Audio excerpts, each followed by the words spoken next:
kalau misalkan usahanya itu melebihi kriteria tersebut, akan naik ke usaha kecil. Usaha kecil adalah usaha yang pegawainya 5 sampai 19 orang. Asetnya dari 50 sampai 500 juta. Dan omset dalam 1 tahun bisa mencapai 300 juta sampai 2,5 miliar. Itu nanti usaha kita disebut usaha kecil.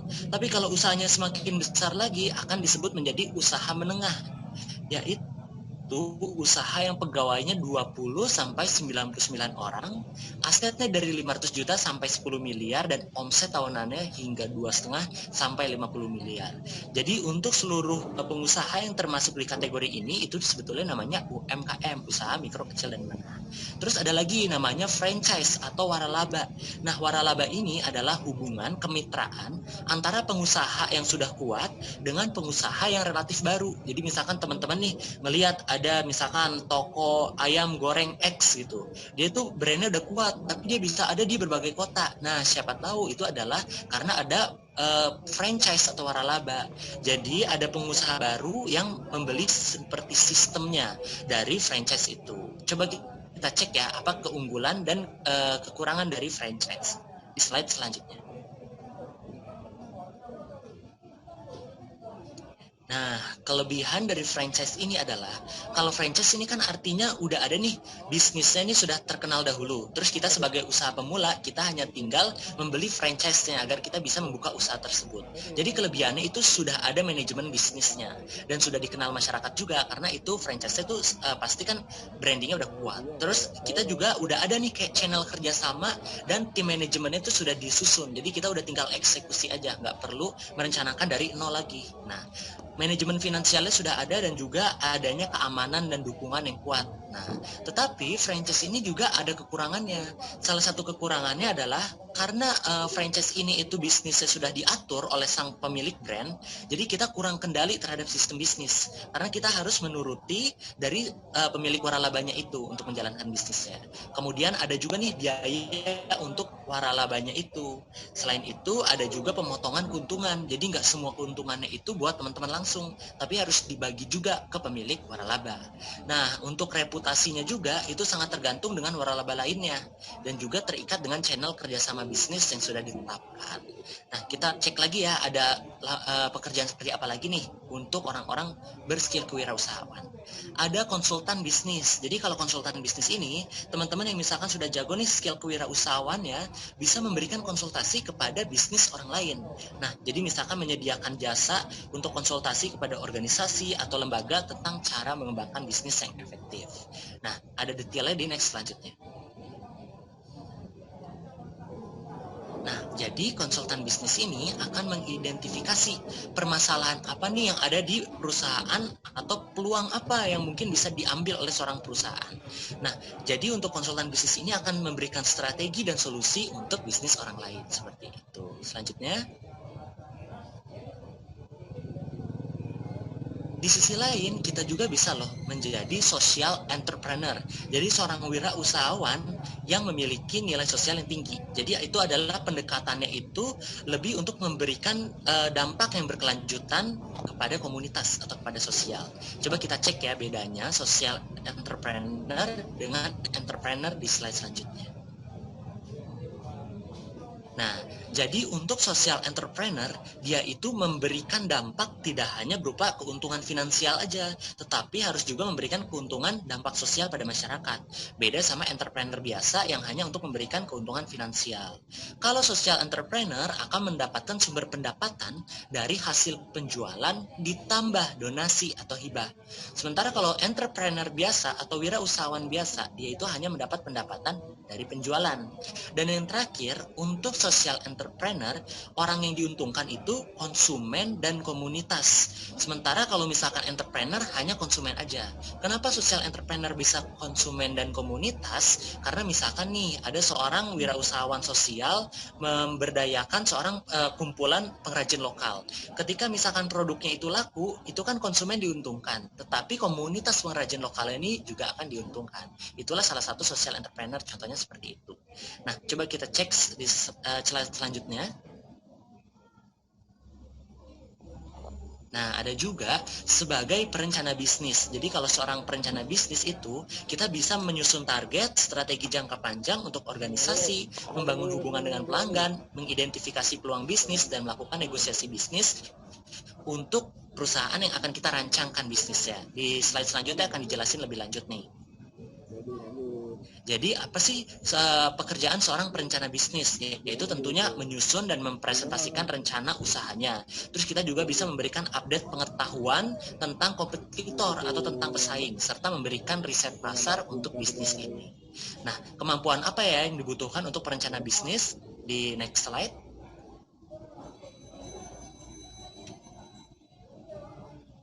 Kemampuan yang dibutuhkan adalah administrasi, manajemen, penjualan dan pemasaran, serta layanan pelanggan dan personel. Nah, ada peluang apa lagi ya kalau misalkan kita punya jiwa kewirausahaan?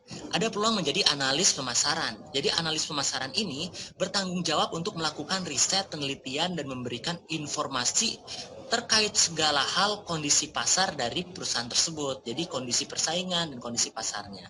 Nah, di next slide ini. Pernah bisnis. Nah, jadi apa sih pekerjaannya seorang analis pemasaran? Yaitu mengumpulkan data untuk kampanye pemasaran, bisa juga mengevaluasi seluruh proses kampanye pemasaran. Jadi kalau perusahaan udah memiliki banyak campaign untuk membuat pemasarannya semakin bagus, itu harus dievaluasi yang mana yang bagus, yang mana yang ternyata tidak efektif, dan juga bisa memberikan identifikasi dan meriset tren pasar.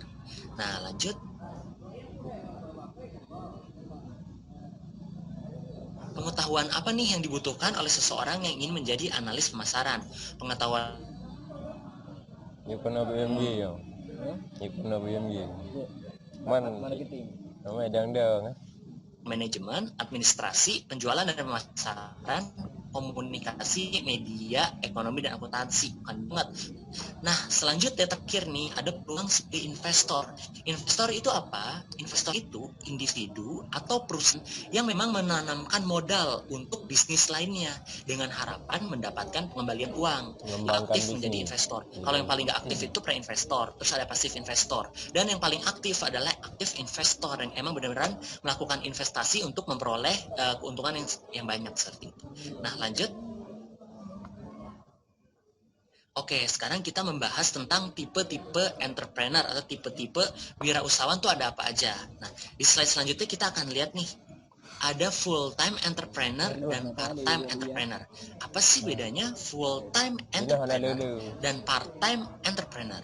Full-time entrepreneur artinya seorang wirausahawan yang memang dia kerjanya itu hanya untuk mengurus bisnisnya saja.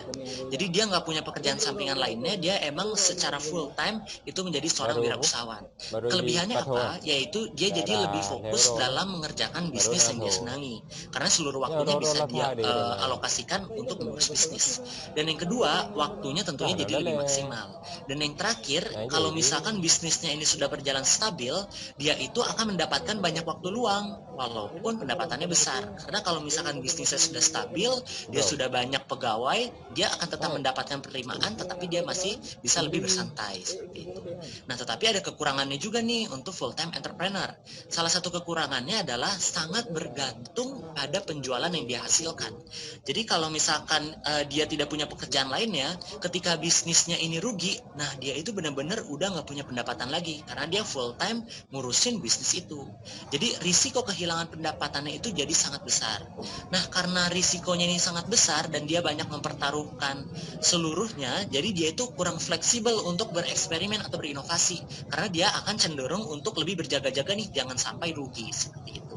Nah, selanjutnya kita tahu ada part-time entrepreneur, lawannya dari full-time tadi.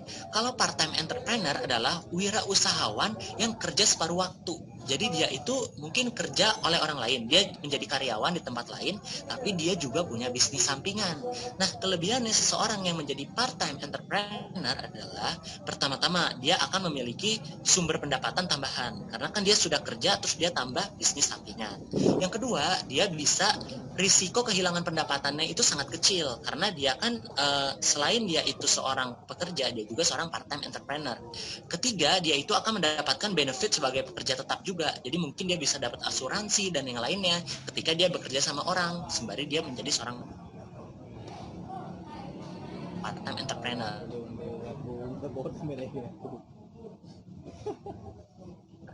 Dan yang terakhir, dia akan merasa lebih untuk bereksperimen dan berinvestasi, jadi bisa membuat ini jadi lebih cepat maju seperti itu. Tapi ada kekurangannya juga nih untuk part-time entrepreneur. Salah satunya yaitu kurang bebas dalam hal waktu dan kendali bisnis. Jadi mungkin teman-teman bayangin kalau misalkan lagi kerja di tempat orang, terus tiba-tiba harus ngurusin bisnis sampingan. Nah itu kan pasti kita harus menyelesaikan pekerjaan kita di kantor terlebih dahulu. Jadi nggak bebas waktunya. Dan yang kedua, waktunya tentu lebih sedikit. Dan yang ketiga, ada potensi burnout. Burnout ini artinya kita terlalu letih bekerja gitu. Karena kita bekerja di kantor, bikin bisnis sampingan juga iya. Nah, jadinya bisa berpotensi burnout atau terlalu letih bekerja. Dan yang terakhir juga sulit untuk memiliki work-life balance. Work-life balance ini artinya keseimbangan antara hidup kita dan juga antara bekerja. Kalau misalkan kita bekerja terus di kantor dan juga bikin bisnis sampingan, takutnya keseimbangan hidup kita jadi terganggu. Seperti itu. Nah, selanjutnya. Nah, jadi kalau misalkan teman-teman lagi ada yang bingung nih, ingin memulai usaha, bagusnya full time, jadi seluruh waktunya menjadi full time entrepreneur, atau menjadi part time entrepreneur, yaitu seorang wirausahawan yang mungkin sembari bekerja di kantor, tapi sambil buka bisnis sampingan. Nih, mungkin ini ada sedikit kisi-kisi. Kalau misalkan teman-teman orangnya berani ambil risiko, dan teman-teman juga udah tahu nih produk yang dijual memiliki permintaan yang tinggi, jadi udah yakin banget produknya ini mudah-mudahan laku gitu. Dan yang ketiga, keuangan teman-teman juga udah cukup untuk menutupi pengeluaran bisnis, karena namanya membangun bisnis dari awal tentunya kan harus ada pengeluaran dulu yang kita keluarkan. Nah, kalau misalkan teman-teman sudah memenuhi syarat itu, mungkin teman-teman bisa menjadi seorang full time entrepreneur. Tapi kalau misalkan belum, bisa menjadi part time entrepreneur. Nah, kalau teman-teman mau menjadi part time entrepreneur, itu perlu banget untuk memiliki manajemen waktu yang baik, karena harus bisa membagi waktu bekerja di kantor dengan bekerja sampingan. Selain itu, kalau misalkan part-time entrepreneur ini juga cocok nih untuk teman-teman yang masih merasa bisnisnya nih belum tahu nih apakah bakal laku atau enggak. Jadi teman-teman tuh masih punya pekerjaan sampingan selain bisnis ini. Dan yang terakhir, teman-teman kalau misalkan memilih part-time entrepreneur, itu artinya bisa juga untuk orang-orang yang masih membutuhkan sumber dana untuk menutupi pengeluaran sehari-hari seperti itu. Nah, di slide selanjutnya. Oke, tadi kita sudah mengetahui berbagai jenis entrepreneur dan juga berbagai hal terkait entrepreneur. Sekarang kita masuk di informasi yang mungkin penting untuk diri kita yang akan menjadi usahawan, yaitu terkaitnya adalah kemampuan-kemampuan yang biasanya dimiliki oleh seorang wirausahawan. Jadi kita kalau ingin menjadi seorang wirausahawan, kita perlu juga nih memiliki kemampuan ini. Yang pertama yaitu kemampuan critical and creative thinking, yang kedua goal setting, yang ketiga planning and organizing, dan yang keempat decision making. Nah, kita akan melihat satu persatu untuk 4 hal ini ya. Pertama-tama, critical dan creative thinking. Critical thinking ini artinya kan kita berpikir secara kritis. Jadi ketika banyak informasi, kita bisa mengolah nih informasi mana yang misalkan bisa bagus membantu bisnis kita, atau informasi mana yang mungkin tidak perlu kita hiraukan. Kalau creative thinking itu artinya kita harus bisa berpikir kreatif, inovatif, dan out of the box gitu. Jadi kita harus bisa kalau misalkan ada permasalahan, kita bisa mencari berbagai strategi yang inovatif dan yang kreatif agar permasalahan ini akhirnya bisa di-solve atau bisa kita pecahkan. Jadi untuk menjadi seorang entrepreneur itu nggak boleh hanya kritis aja pemikirannya atau hanya kreatif, tapi harus kritis dan juga kreatif. Di slide selanjutnya akan dijelasin nih kenapa perlu dua hal itu. Jadi pertama-tama seperti ini. Bayangkan kalau kita menjadi seorang wirausahawan, tentunya kan banyak banget nih permasalahan di bisnis kita. Nah, kita untuk mencari solusi untuk sebuah permasalahan itu kan harus banyak strateginya kan. Jadi kita dituntut untuk bisa berpikir kreatif, berpikir yang inovatif. Tetapi begitu kita mengumpulkan banyak banget nih, udah ketemu ide-ide yang menarik, ide-ide yang kreatif. Nah, kita kan harus pilih satu atau dua yang memang itu adalah ide yang terbaik. Nah, itu artinya kita harus bisa berpikir kritis. Jadi kita harus bisa bandingin strategi satu dengan strategi lainnya, apa aja nih perbedaannya, dan yang mana yang paling bisa untuk membantu kita di saat ini. Jadi itulah kenapa kita harus bisa kreatif dan juga harus bisa kritis untuk menilai yang mana yang paling baik kayak gitu. Nah, lanjut.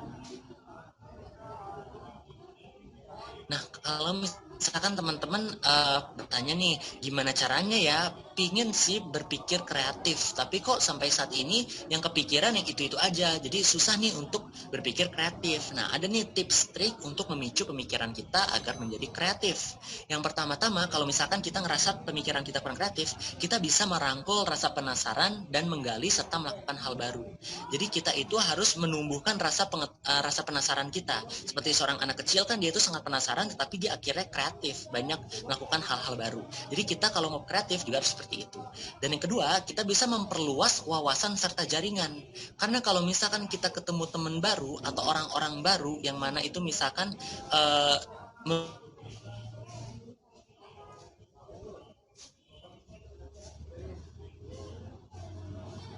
udah.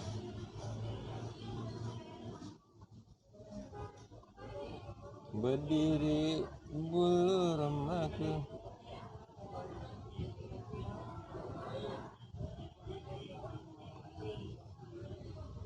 Nah, salah satu hal penting lainnya juga, tadi kan kita sudah bahas nih, sekarang kita kan lagi bahas practical skills yang harus dimiliki seorang wirausahawan.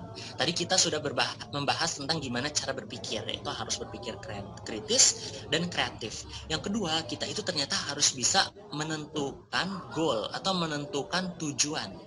Goal setting atau menentukan tujuan ini penting, karena apa? Karena pertama, kalau misalkan kita punya tujuan atau goal, itu akan memberikan arahan yang jelas untuk kita tentunya. Dan yang kedua, kalau misalkan kita sudah menaruh nih, kita akan lebih bertanggung jawab. Karena misalkan kita punya tujuan, dalam 1 bulan penjualan saya harus meningkat 100%. Kalau di tengah-tengah minggu kita ternyata belum menjual apapun, tentunya kita jadi lebih merasa bertanggung jawab dan harus bekerja lebih keras karena kita udah punya goal itu. Dan ini nanti persepsi antara kita dengan tim kita itu jadi sama gitu, karena adanya goal ini sangatlah penting. Nah, lanjut. Nah, untuk menentukan tujuan ini tetapi ternyata nggak mudah loh. Misalkan kita nggak bisa nih menentukan tujuan hanya bilang misalkan saya ingin punya bisnis yang sukses. Nah, kalau kita menentukan tujuan saya ingin punya bisnis yang sukses, ternyata itu tuh belum terlalu tepat. Karena ternyata goal yang tepat atau tujuan yang tepat itu sifatnya harus smart, yaitu S-nya spesifik, M-nya measurable atau bisa diukur, A-nya achievable atau bisa diraih, R-nya relevan dengan tujuan utama kita, dan T time based atau ada waktunya. Nah, setelah ini mungkin kita ada sedikit quiz singkat, ada pertanyaan dari ini, coba next slide. Nah, biar teman-teman nggak ngantuk, mungkin bisa menjawab pertanyaan poll nih. Ada poll ya Kak ya di sini. Iya. Oke, sebelumnya terima kasih untuk Kak Sultan pada materinya. Nah, selanjutnya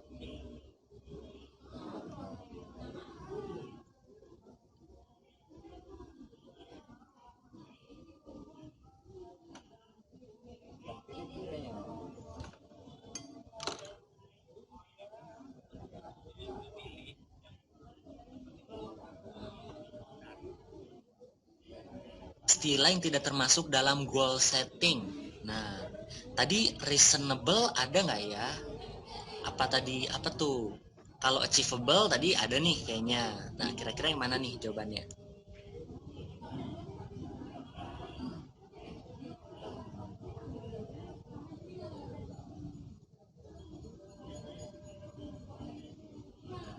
Teman-teman semua vote ya, kita kasih 1 menit untuk biar bisa vote semuanya.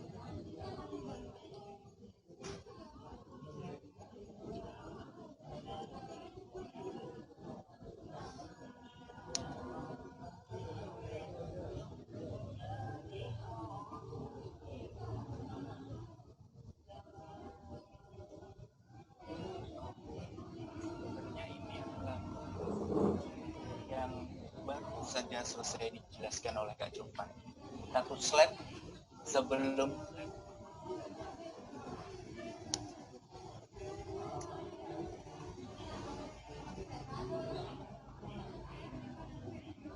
coba tadi diingat-ingat, ada smart, tapi ini ada salah satu yang mungkin kurang cocok nih.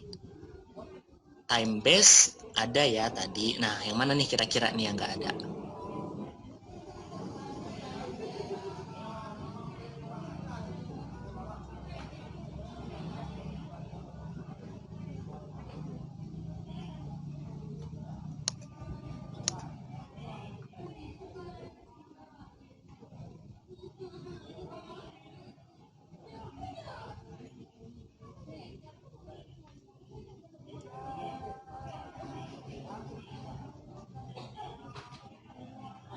Oke, ini masih menunggu teman-teman ya biar semuanya vote ya. Ayo teman-teman yang belum vote bisa langsung vote biar kita nanti kelihatan nih kebanyakan jawab yang mana.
Oke, ayo teman-teman.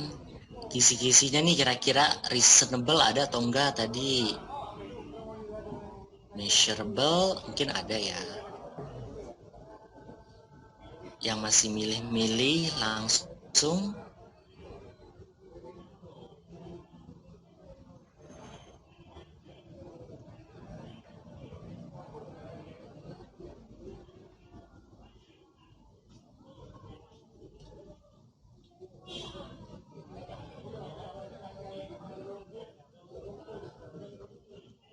Dipilih.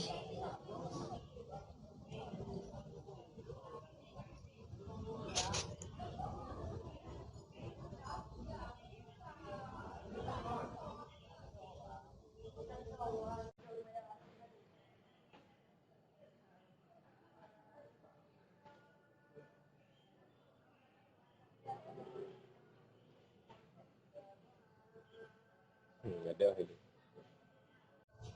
Pilih kan?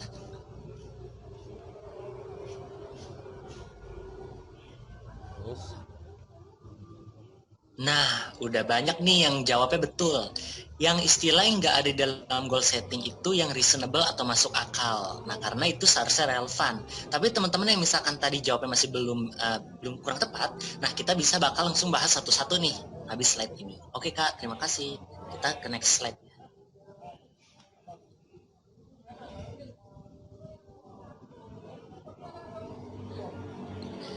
Jadi ini kita itu tadi ingin membuat sebuah tujuan.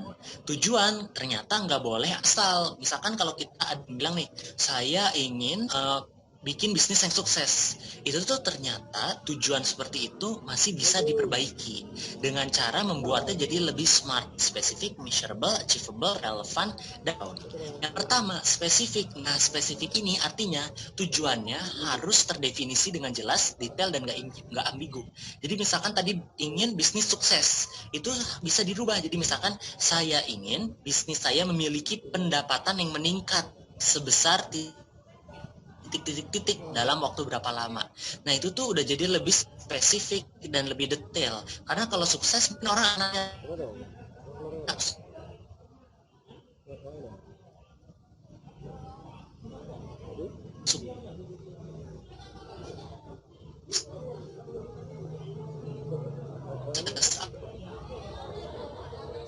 apanya?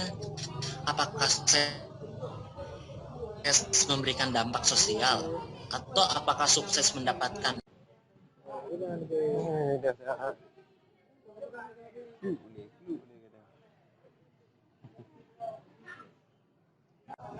meningkatnya itu misalkan hanya 5%.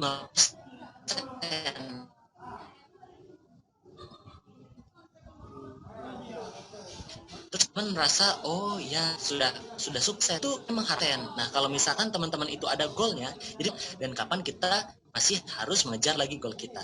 Dan yang ketiga itu adalah achievable. Achievable artinya goal atau tujuan yang kita miliki itu harus bisa dicapai, bukan impossible, bukan mustahil. Karena kalau kita memiliki goal atau tujuan yang impossible, itu artinya kita malah membuat diri ini tidak. Tujuan dari memiliki goal itu agar ketika kita itu bekerja kita semangat. Tapi kalau kita udah tahu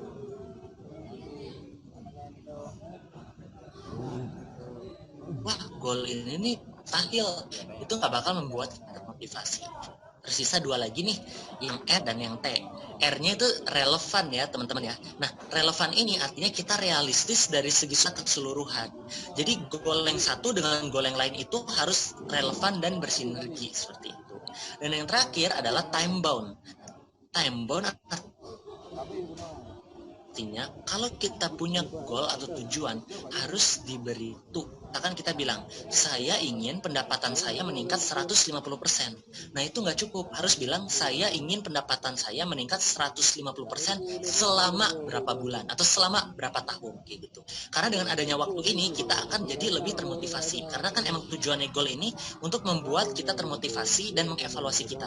Jadi kalau misalkan kita bilang saya pendapatan ingin meningkat 150% dalam 1 tahun, ketika misalkan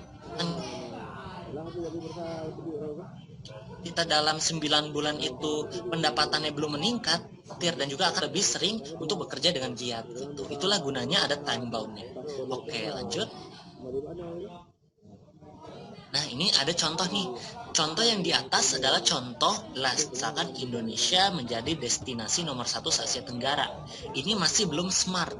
Nah, kalau kita smart, kita lebih detailkan lagi, nanti bisa menjadi Indonesia menjadi destinasi dengan kunjungan dan tourism spending tertinggi di Asia Tenggara dalam 5 tahun. Di sini kan teman-teman bisa lihat kalau udah semakin detail ada tourism spendingnya, terus juga udah semakin ada time bound-nya itu dalam 5 tahun. Dan mungkin ini juga relevan dan achievable karena mungkin nggak langsung dalam 1 bulan, tetapi misalkan dalam 5 tahun.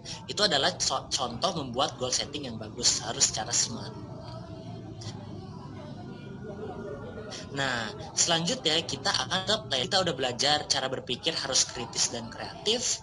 Kita juga belajar kalau misalkan kita harus bisa menentukan tujuan atau goal yang secara smart.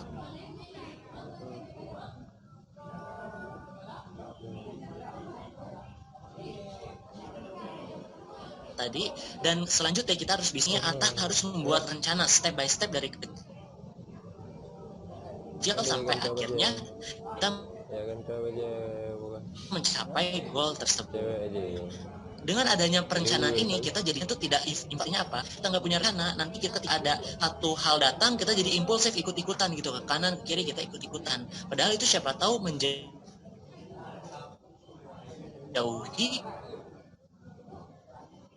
goal kita. Tetapi kalau kita udah punya rencana, kita akan lebih terhindar dari bertindak ikutan yang lain seperti itu. Kita sudah membuat rencananya. Nah, rencana ini kan untuk bisa kita lakukan itu harus organize atau kita eksekusi. Jadi teman-teman sebagai seorang pengusaha kita juga secara artinya ketika kita mau memutuskan sesuatu harus pertimbang. Oke, kalau melakukan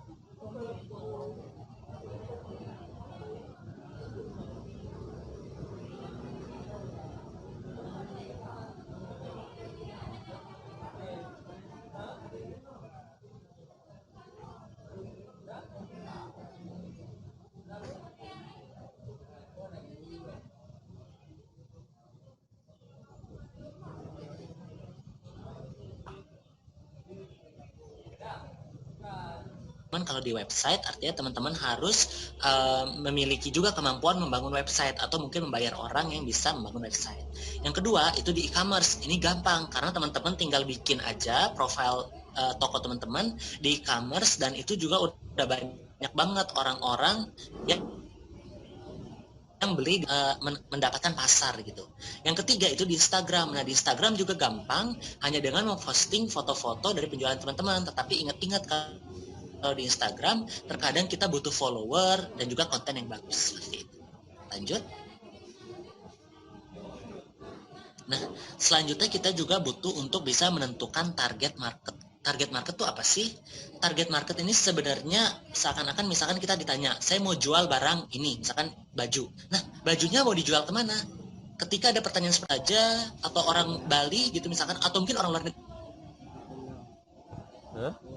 negeri. Hah?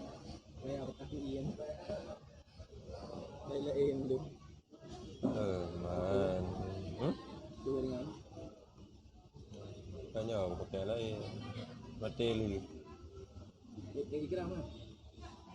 Ya, mau tambung memang. Dah pakai dah ada pihak enggak?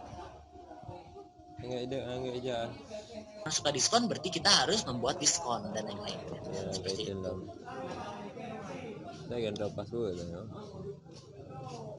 Nah, selanjutnya, gimana caranya kita mengetahui target pasar itu? Ya tentunya kita harus melakukan riset pasar.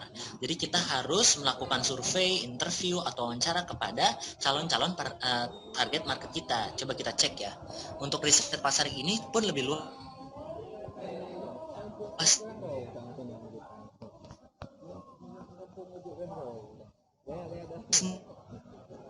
Nah, riset pasar ini itu ada 3 yang perlu dilakuin.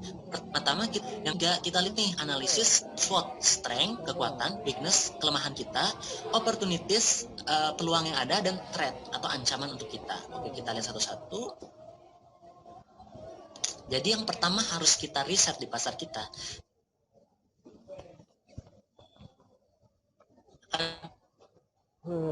Kita harus tahu apakah prode atau interview untuk menanyakan apakah misalkan kita udah mau bikin produk nih, kita coba dulu cek ke mereka, kalian suka nggak dengan produk ini atau nggak suka kayak gitu. Terus produk ini kira-kira ini sebenarnya dibutuhkan nggak sih atau menyelesaikan masalah kalian atau enggak. Nah kayak gitu. Jadi harus dilakukan terlebih dahulu untuk kita itu mendapatkan konfirmasi atau verifikasi kalau produk kita emang bagus. Nah selanjutnya kita juga perlu riset berupa kompetitor atau persaingan. Jadi kita harus tahu nih kalau kita mau penjualan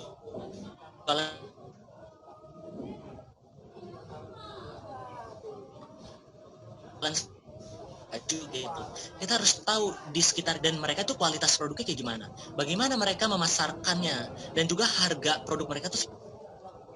Pengabar dua jam dengan lain rekam apa dah tak. Berarti baru tikan rau, rat hijau. Untuk sama kita yang itu. Nah dengan gitu nanti kita akan lanjut. Nah, lalu setelah melakukan itu, kita harus bisa melakukan analisis SWOT, strength, weakness, opportunity, sama threat atau ancaman.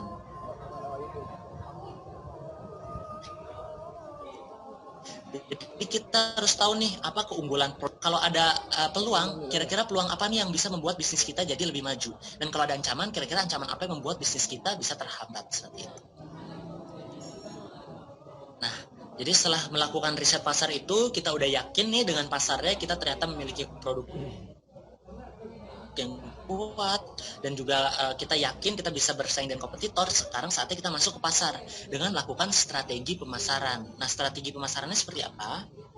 Jadi yang dimaksudnya strategi pemasaran ini, kita kalau melakukan pemasaran itu harus ada strateginya. Jadi karena produk kita sebagus apapun, kalau misalkan nggak kita pasarkan dengan benar, orang-orang nggak akan tahu tentang produk kita. Maka dari itu kita harus punya strategi atau guideline yang jelas untuk mencapai tujuan pemasaran kita. Nah lanjut.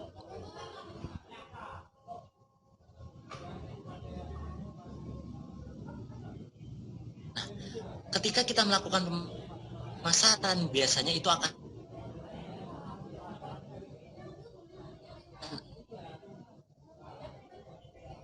erat banget.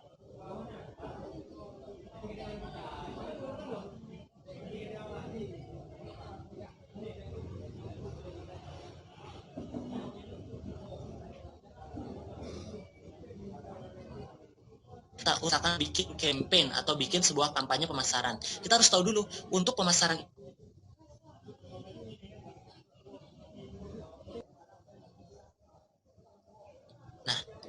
Untuk membuat konten yang menarik juga, kita perlu tahu nih media yang perlu digunakan. Jadi misalkan teman-teman mau buat iklan di YouTube. Nah, Kalau kayak jaringan tadi kalau kayak gitu medianya YouTube. Misalkan teman-teman pengen membuat iklan di Instagram post. Oh, Instagram post berarti itu kan bentuknya biasanya foto. Oh, berarti saya harus buatnya foto. Kalau Instagram story berarti misalkan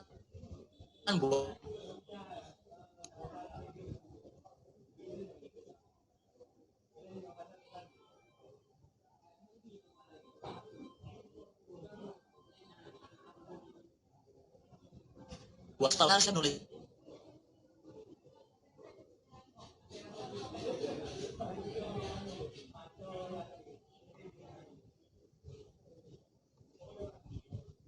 customer service ya ternyata jutek, atau misalkan ternyata tidak melayani dengan baik. Jadi citra toko yang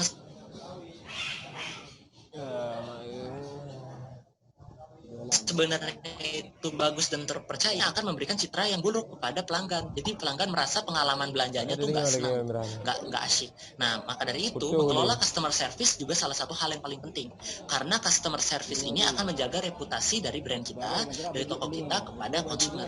Bagaimana caranya untuk mengelola customer service yang baik? Pertama-tama mungkin bisa kita sendiri mencoba dulu terjun menjadi customer service itu, untuk kita bisa merasakan bagaimana caranya kita melayani konsumen dengan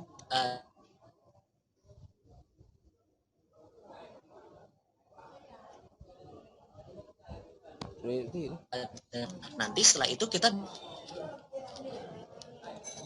bisa kita ajarkan cara menjawabnya seperti apa adminnya. Kita bisa buat draft, misalkan ketikin dulu jawabannya apa. Jadi kita buat nih, misalkan kalau ada pertanyaan ini jawabannya ini, kalau ada pertanyaan itu jawabannya itu. Nah, jadi kita harus udah bikin dulu draft atau template-nya biar nanti adminnya tinggal nge-copy paste aja. Jadi semuanya seragam dan ramah.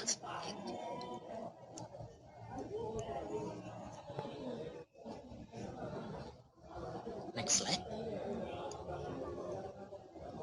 Oke, udah itu tadi dari sesi pemaparannya. Sekarang kita akan ke sesi tanya jawab ya teman-teman. Mungkin di sini udah dipilihkan dulu nih beberapa ya. Aku coba pilih pertanyaan dahulu. Nanti aku jawab yang berhubungan dengan materi ini ya. Nah, ini ada pertanyaan dari Febri Ahmad Riyaldi. Gimana caranya kita bisa dapat pemasaran yang pas? Nah, pemasaran yang pas sesuai tadi yang sudah mungkin dijelaskan di slide itu. Untuk mendapatkan pemasaran yang pas, kita itu yang paling penting adalah tahu dulu siapa calon konsumen kita. Kita mau berjualan ke siapa? Karena kalau misalkan kita sudah tahu nih konsumennya ini seperti apa, kita akan lebih mudah untuk berkomunikasi sama dia. Kita akan lebih mudah untuk bikin produk kita diinovasikan yang sesuai sama dia, seperti itu.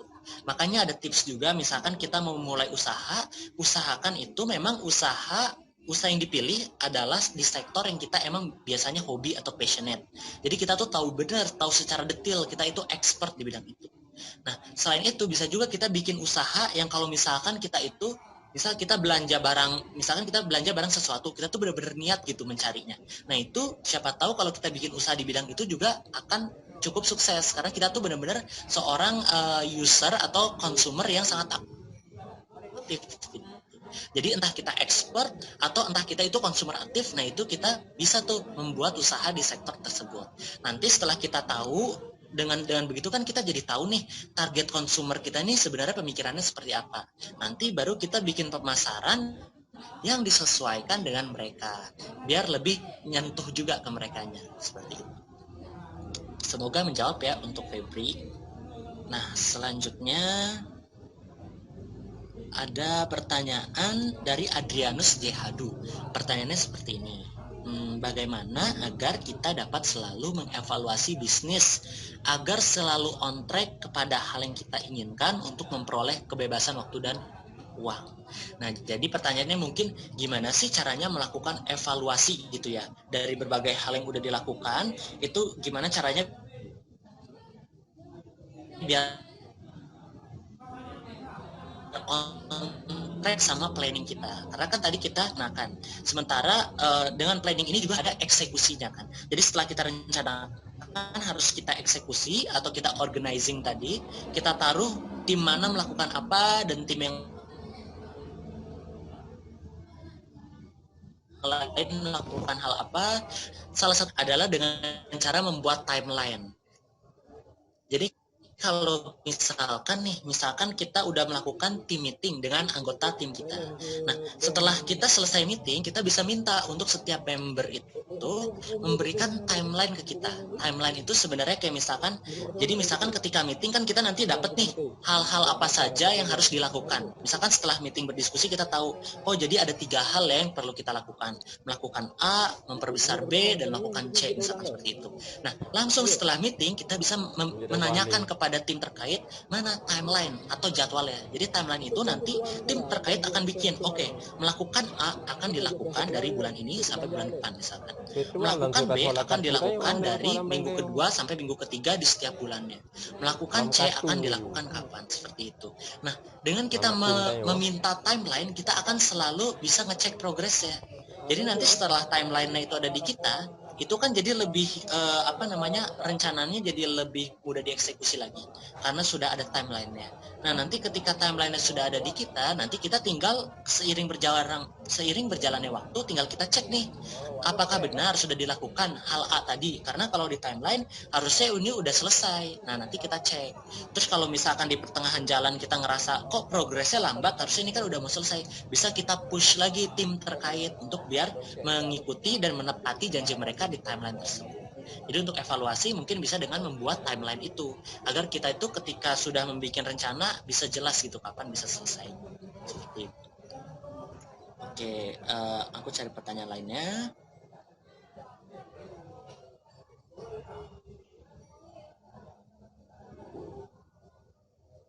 Oke, ada lagi.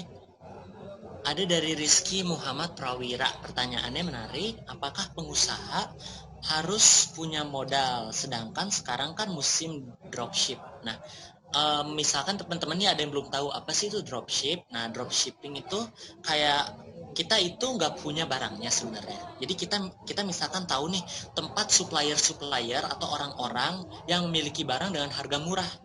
Nah, lalu kita juga tahu di mana nih kita bisa menjual barang-barang ini. Jadi misalkan ada tas nih, tasnya harganya murah-murah dijual oleh orang ini, oleh supplier kita. Terus kita jualin ke teman-teman kita misalkan atau ke orang-orang di kota kita. Nah, kita itu nggak perlu pakai modal loh kalau kayak gitu, karena kita tuh kan tinggal mencari permintaan aja nih ke teman-teman sekitar kita atau orang-orang di misalkan di lingkungan kita. Ada yang mau beli tas ini nggak? Harganya segini.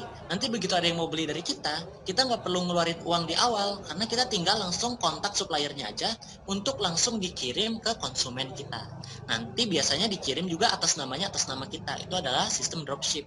Jadi benar apa katanya Rizky Muhammad Prawira, kalau menjadi seorang pengusaha sekarang nggak perlu modal besar. Karena kalau misalkan mau mulai dari awal, kita bisa juga dengan melakukan dropship itu. Jadi nggak perlu selalu harus punya modal besar kok. Apalagi dengan adanya internet ini gitu. Semuanya lebih bisa efisien. Aku cari lagi pertanyaan lainnya. Oke.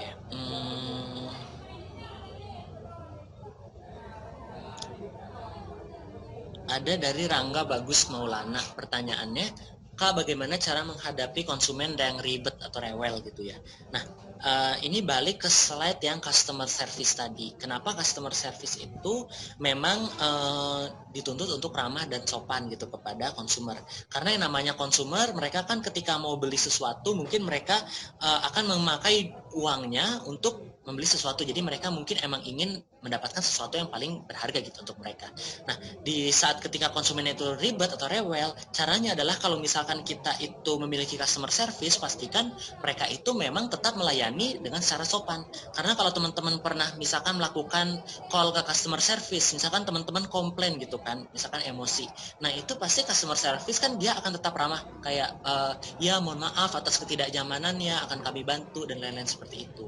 Nah, dengan seperti itu, orang yang misalkan awalnya rewel, mungkin dia setelah selesai melaksanakan transaksi mungkin akan ada kepuasan di dia juga, karena dia akan ngerasa oh iya, walaupun misalkan ada sedikit kesalahan tetapi tetap bisa loh dipertanggungjawabkan dengan baik, saya tetap dilayani dengan ramah. Jadi nanti dia bisa jadi pelanggan yang loyal sama kita, karena dengan memiliki customer service yang tetap sopan walaupun ke customer yang misalkan ribet gitu atau rewel, nah itu akan memberikan kesan atau citra yang baik kalau misalkan kita ini memiliki fitur unggulan lainnya. Selain produk kita bagus, kita juga sistem pasca penjualannya juga bagus. Jadi pasca penjualan itu ketika setelah penjualan berakhir, kalau mereka itu ada mau nanya-nanya ke kita juga bagus. Nah, biasanya produk-produk yang misalkan sistem pasca penjualannya bagus juga, itu akan diminati juga oleh konsumen.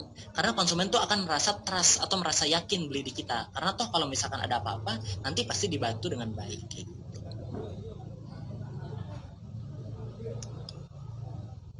Nah, ada lagi pertanyaan dari Dika Anggara Pratama. Nah, dari Dika Anggara Pratama ini pertanyaannya adalah kiat apa yang buat kita bisa nggak gampang menyerah nih untuk merintis dan membangun usaha dari nol. Nah, mungkin untuk hal ini yang pertama kali itu adalah biasanya kalau misalkan kita memilih usaha, pastikan emang usaha itu tuh adalah datang dari purpose awal kita. Jadi banyak nih orang-orang yang misalkan mereka itu membangun usaha karena emang punya misi tersendiri di dalam hidupnya gitu. Misalkan mengentaskan kemiskinan misalkan kayak gitu, atau misalkan ada misinya adalah ingin menyediakan pendidikan terbaik atau apa. Nah, kalau kita udah punya misi sendiri yang emang ada di dalam diri kita, itu ketika kita melakukan usaha, biasanya kalau kita mikirin misi itu akan gak gampang nyerah seperti itu. Nah, yang kedua, setelah kita temukan misi itu, yaitu adalah kita juga harus emang menyukai produk yang kita jual gitu. Karena kalau misalkan kita menyukai dan hobi sama produk yang kita jual, biasanya toh kalau misalkan kita tuh akan jadi lebih rajin gitu untuk bekerja, lebih rajin untuk mengulik. Jadi kalau misalkan biasanya kan yang buat kita mudah menyerah itu kalau misalkan produk kita nggak laku gitu ya. Kita udah capek-capek bikin, ternyata tidak terserap dengan pasar. Tapi bayangkan kalau emang produknya itu emang produk yang kita sukai. Karena dari awal sebelum usaha juga kita emang suka sama produk itu. Jadi mau ada penjualan, mau nggak ada penjualan, kita jadi lebih banyak semangat ya untuk mengulik produk itu. Sampai akhirnya kita mengeluarkan inovasi baru biar cepat sukses seperti itu. Jadi mungkin biar nggak mudah nyerah itu adalah pertama kita harus tahu dulu tujuan atau misi yang kita ada di dalam hati itu apa. Dan yang kedua adalah pilih juga sektor bisnis yang emang kita itu merasa nyaman untuk melakukannya, seperti itu.